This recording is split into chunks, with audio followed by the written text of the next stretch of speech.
Hi guys, ఈరోజైతే కల్కి movie చూడడానికి వచ్చాం. మీలో ఎంతమంది కల్కి మూవీ చూశారు, ఎలా ఉందో నాకు కింద కామెంట్ చేయండి. లాస్ట్ వీడియోలో షాపింగ్ చేశామని చెప్పాను కదా, అక్కడ తీసుకున్న టీ షర్ట్ ఎంత వేగంగా వేసేద్దామా అనేసి ఇంటికి తీసుకెళ్ళి డ్రెస్ చేంజ్ చేసేసి మళ్ళీ మూవీకి తీసుకొచ్చారనమాట.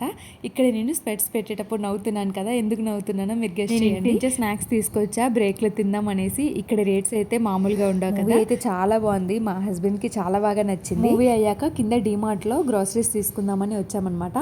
మొన్న రత్నదీప్కి వెళ్ళేటప్పుడు ఓన్లీ స్నాక్స్ అండ్ ఫ్రూట్స్ ఒకటే తీసుకున్నాను కదా. గ్రాసరీస్ లేకపోతే గ్రాసరీస్ కూడా తీసుకుందాం, ఎలాగో సండే కదా, మళ్ళీ నెక్స్ట్ వీక్ వరకు అవ్వదని గ్రాసరీస్ తీసుకుందామని వచ్చామన్నమాట. ఇక్కడ ఇన్స్టెంట్ సేమియా మిక్స్ తీసుకుందామా లేదా అనేది చాలాసేపు ఆలోచించి ఇంకా వద్దు అనేసి పెట్టి డీమార్ట్కి వచ్చిన ప్రతిసారి సోప్స్ ఒక్కొక్కటి మారుస్తూ ఉంటాం. ఈసారి మెడిమిక్స్ తీసుకున్నాం, కానీ స్మెల్ బాగుంది, కానీ మాకు అంతగా నచ్చలేదన్నమాట. షాపింగ్ అయ్యాక బయటకు వచ్చి చూస్తే ఫుల్ వర్షం అనమాట. దోశ తిందామని వెళ్తే దోశ లేదంట. ఇంకా ఇడ్లీ తినేసి ఫుల్ వర్షంలో తడుచుకుంటూ ఇంటికైతే వెళ్ళిపోయి